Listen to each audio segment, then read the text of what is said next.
আসসালামু আলাইকুম প্রিয় ভিউয়ার্স, কেমন আছেন? আশা করি সকলে ভালো আছেন। আপনারা দেখছেন আবসার বা এডিট চ্যানেল। এই চ্যানেলে সকলকে স্বাগতম।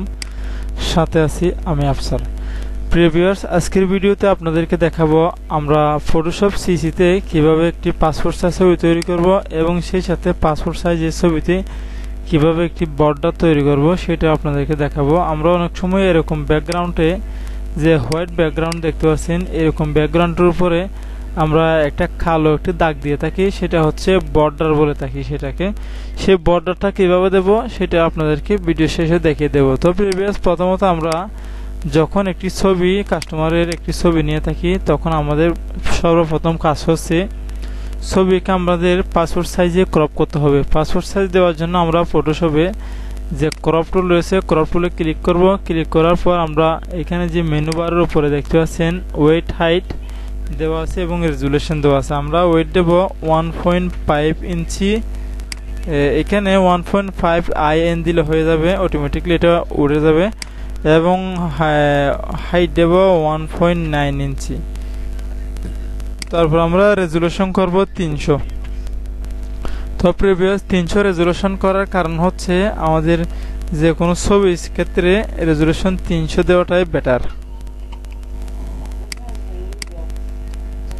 তো ভিউয়ার্স, এখানে যে দেখতে পাচ্ছেন এটা ফটোশপ সিসির একটা নিয়ম যে ছবির সাইজ যতটুকু হয়ে যাবে, এখানে যে ছবির একটা নির্দিষ্ট সাইজ থাকবে তখন এটা অটোমেটিকলি এটা ক্রপ করে নেবার চেষ্টা করবে। দেখুন আমার উপরে ক্রপের একটা চলে আসলো ছবির উপরে। এখন আমি ছবিটা যখন আমরা পুরাতন ফটোশপে ব্যবহার করছিলাম তখন এরকমভাবে ছিল না, তখন সেটা আমাদের ক্রপ টুল দিয়ে অটোমেটিক টেনে নিয়ে ক্রপ করতে হইতো। এখন এটা অটোমেটিকলি ক্রপ উপরে চলে আসলো। এখন আমরা চারপাশ দিয়ে একটু টেনে এটাকে আমাদের যতটুকু সাইজের দরকার হয় ততটুকু সাইজ আমরা এভাবে নিয়ে নেব। এভাবে নিয়ে আমরা এন্টার বাটনে ক্লিক করব। এন্টার বাটনে ক্লিক করব অথবা আমরা মাউসের ডবল ক্লিক করব, অটোমেটিকলি এটা পাসপোর্ট সাইজ হয়ে যাবে। তো ভিউয়ার্স, এটা দেখতে পাচ্ছেন এটা অটোমেটিক পাসপোর্ট সাইজে হয়ে গিয়েছে।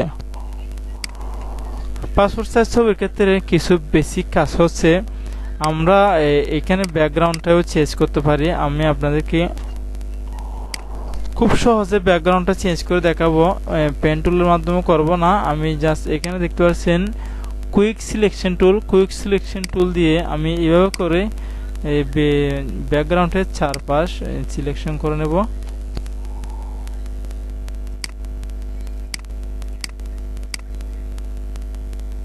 সিলেকশন করার পর এখানে মাউসের রাইট বাটন ক্লিক করে ফেদার্স দিয়ে দেব। ফেদার্স আমি পাসপোর্ট সাইজ ছবির ক্ষেত্রে আমি ফেদার্স 1 দিয়ে দেব অথবা 1.5 দিতে পারি। আমি 1 দিয়ে করব, তারপর ওকে দেব। ওকে দেওয়ার পর কিবোর্ডের কন্ট্রোল ব্যাক স্পেস ক্লিক করব। আমরা কিবোর্ড থেকে কন্ট্রোল ব্যাক স্পেস ক্লিক করব।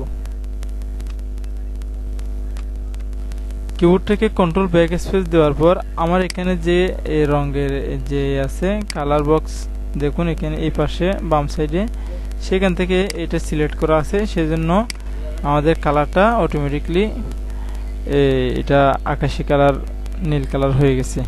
আমরা সিলেকশনটা উঠানোর জন্য আমাদের যখন পুরাতন ভার্সন ফটোশপ ছিল তখন আমরা ডাবল ক্লিক করলে সিলেকশন চলে যেত। এখন এটা যেহেতু ফটোশপ আপডেট ভার্সন, এখানে আমাদের কিবোর্ডের কন্ট্রোল ডি বাটনে ক্লিক করতে হবে।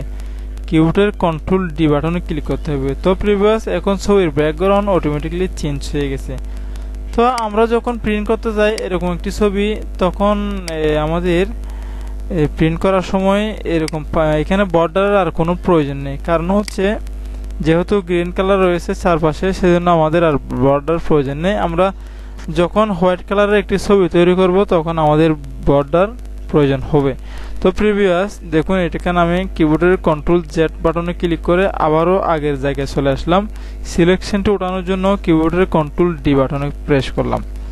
এখন আমি এটাকে একটা কাজ করব, এটা যেহেতু পাসপোর্ট সাইজের মধ্যে তো আছে, পাসপোর্ট সাইজ ক্রপ করা আছে, আমি এটাকে একটু ধরুন আমরা অনেক সময় ছবিকে একটু পরিষ্কার করতে হয়, একটু ক্লিন করতে হয়, ছবিটা একটু হোয়াইট কালার রয়েছে সেজন্য এখানে একটু কাজ কম। আমি আপনাদেরকে তারপরে একটু দেখাবো।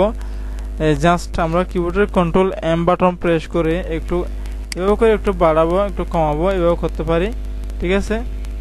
তারপরে আমাদের দ্বিতীয় কাজ হচ্ছে কিবোর্ডের কন্ট্রোল এল দিয়ে একটু আমরা হালকা এভাবে করে একটু বাড়িয়ে নেব, এভাবে করতে পারে। ওকে বাটনে ক্লিক করব। তারপর প্রিভিয়াস আমাদের যে এখানে ফিল্টার আছে, ফিল্টারে গিয়ে আমরা ফটো টুল বক্সে গিয়ে আমরা স্ক্রিন পিনার দিয়ে এটাকে এই ওনার পেসের যে স্ক্রিনটা এটা একটু রিটাচিং করে নেব। দেখুন এই পাশে আমরা এখানে দেখুন কত সুন্দরভাবে এইটা দেখুন আর এটা দেখুন। এইখানে আমি যখন ওকে বাটনে ক্লিক করব এটা অটোমেটিকলি পেজটা আর একটু সুন্দর হয়ে যাবে এবং রিটাচিং হয়ে যাবে। এটা অটোমেটিক দেখুন এটা আগের চেয়ে একটু সুন্দর হয়ে গেছে। এটা আপনাদের হয়তো না থাকতে পারে ফটোশপে, এটা আপনাদের অনলাইন থেকে ডাউনলোড করতে হবে, ফিল্টারে এড করতে হবে আর কি। এটার নাম হচ্ছে স্ক্রিন পিনার। এটা আপনারা স্ক্রিন পিনার এটা লিখে রাখেন। স্ক্রিন পিনার আপনারা যখন গুগল ক্রোম ব্রাউজারে সার্চ করবেন অটোমেটিক এটা পাইবেন। তারপর সেখান থেকে আপনারা ডাউনলোড করে নিয়ে ওইটা ইয়ে করে নেবেন। এটার উপরে একটা ভিডিও দেওয়া আছে আমার চ্যানেলে, এটা খুঁজে দেখতে পারেন, চ্যানেল থেকে ঘুরে আসতে পারেন। স্ক্রিন পিনার এটা ডাউনলোড করে আপনারা ফটোশপের যে লোকেশন আছে সেখানে পেস্ট করে দিতে হয়। তো প্রিভিয়াস আমি এটার সম্পর্কে আর আলোচনা করব না। আমার মূল ভিডিও হচ্ছে একটা পাসপোর্ট সাইজ ছবি কীভাবে পরিপূর্ণভাবে আমরা তৈরি করতে পারি। তো এখন পাসপোর্ট সাইজ ছবিতে আরেকটা কাজ হচ্ছে গিয়ে আমি আপনাদেরকে বলছিলাম যে ছবির উপরে চারপাশে একটা বর্ডার তৈরি করে দেখাবো, সেটাও আপনাদেরকে আমি দেখাবো।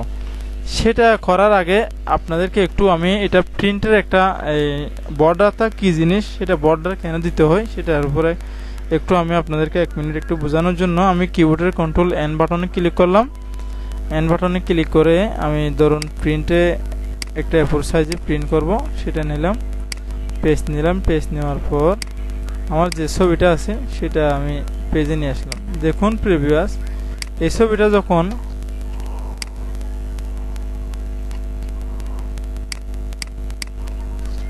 যখন আমি প্রিন্ট করতে যাব তখন আমি আমাদের যে কেসি আছে কেসি দিয়ে আমরা কাটার সময় আমাদের সাইজ ঠিক থাকবে না, যেহেতু এখানে কোনো বর্ডার নেই সেই জন্য। কারণ এগুলা পারফেক্ট সেম করে আমাদের A4 সাইজে যখন ইয়ে করি তখন সোজা হয়ে কাটতে পারবো সেটা আমাদের নিশ্চিত নেই।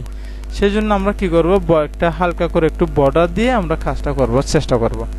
এই দুইটা এখানে থাকবে। এখন আমি বর্ডার দিয়ে দুইটা ছবি নিয়ে আসবো। দেখুন এখানে কিবোর্ডের কন্ট্রোল এ, প্রিভিয়াস আমি আপনাদেরকে শর্টকাটভাবে দেখাচ্ছি। কিবোর্ডের কন্ট্রোল এ বাটনে একসাথে কন্ট্রোল বাটন চেপে ধরে এ বাটনে ক্লিক করব। তারপর আমরা এখানে ইমেজে চলে যাব। ইমেজে গিয়ে আমরা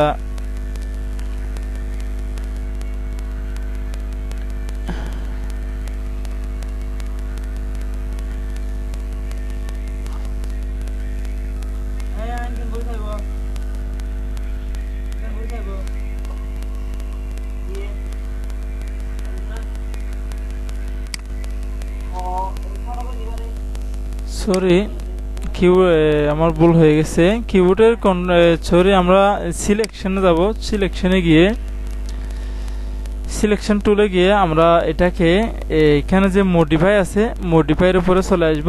তারপরে মডিফাইতে এসে আমরা বর্ডারে ক্লিক করব। প্রিভিয়াস আমি প্রথমেইতে আপনাদেরকে বলে রাখি, এটা ভুলে যাওয়ার কোনো ইয়ে নেই। এখানে আমরা প্রথমে কিবোর্ডের কন্ট্রোল এ বাটন ক্লিক করার পর সিলেক্টে চলে আসবো। সিলেক্টে আসার পর মডিফাইতে আসবো। মডিফাইতে এসে আমরা সরাসরি বর্ডারে চলে যাব। বর্ডারে গিয়ে আমরা আমার বর্ডার আমি একটু মোটা করে দেব। আপনারা চাইলে 3, 4, 5 এরকম দিতে পারেন। আমি 4 দিয়ে এটাকে ওকে করব। আমাকে অনেক ভাই প্রশ্ন করে যে ভাই বর্ডার দেওয়ার সময় আমি 4 দিয়েছি, আমারটা অনেক বড় হয়ে গেছে। আসলে সেটা যদি অনেক বড় হয়ে যায় তাহলে আপনি এখানে 1 দিয়ে করতে পারেন, 2 দিয়ে করতে পারেন। যত আপনি এটা কমাবেন বাড়াবেন তত সাইজ বড় হবে। আমি 4 দিয়ে আপাতত করলাম, ওকে দিলাম। এখানে খেয়াল করুন একটি সিলেকশন চলতেছে আমার ছবির উপরে। আমি এখন কিবোর্ডের কন্ট্রোল ব্যাক স্পেস একসাথে প্রেস করব। কিবোর্ডের কন্ট্রোল ব্যাক স্পেস একসাথে প্রেস করার পর আমি কিবোর্ডের কন্ট্রোল ডি দিয়ে এটা উঠাই নেব। প্রিভিয়াস দেখুন সাইড দিয়ে একটি সবুজ কালারের বর্ডার হয়ে গেছে। সবুজ কালার হওয়ার কারণ হচ্ছে এখানে যে আমার কালারের একটি বক্স আছে সেখানে সবুজ ছিল, সেই জন্য আমি সেখানে কালো করে দেব। কালো করে দিয়ে এটাকে আবারও আমি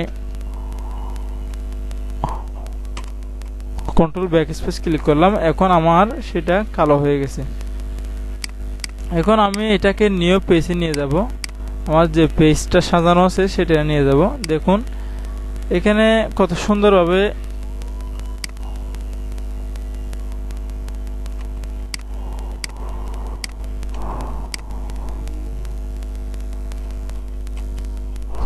প্রিভিয়াস এখানে দেখতে পাচ্ছেন যে ছবি, এই তিনটা ছবি খুব সুন্দরভাবে সাজালো গোজালো ভাবে আছে।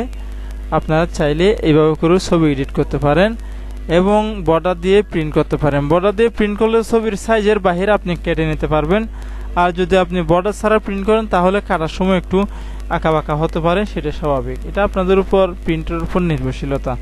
এবং আপনার যদি কাটিং মেশিন থাকে তাহলে তো আর বর্ডার প্রয়োজন নেই, তবে এইভাবে করতে পারেন। বর্ডার তো অনেকে সুন্দর লাগে, সেজন্য আপনাদেরকে এটা সম্পর্কে বোঝানো হয়েছে। তো প্রিভিয়াস পরিশেষে আমার এই ছোট্ট চ্যানেলটি সাবস্ক্রাইব করবেন এবং পাশের বেল আইকনটি ক্লিক করে আমার এই ছোট্ট চ্যানেলে আমাদের পরিবারের সাথে থাকবেন। আসসালামু আলাইকুম ওয়া রাহমাতুল্লাহি ওয়া বারাকাতুহু।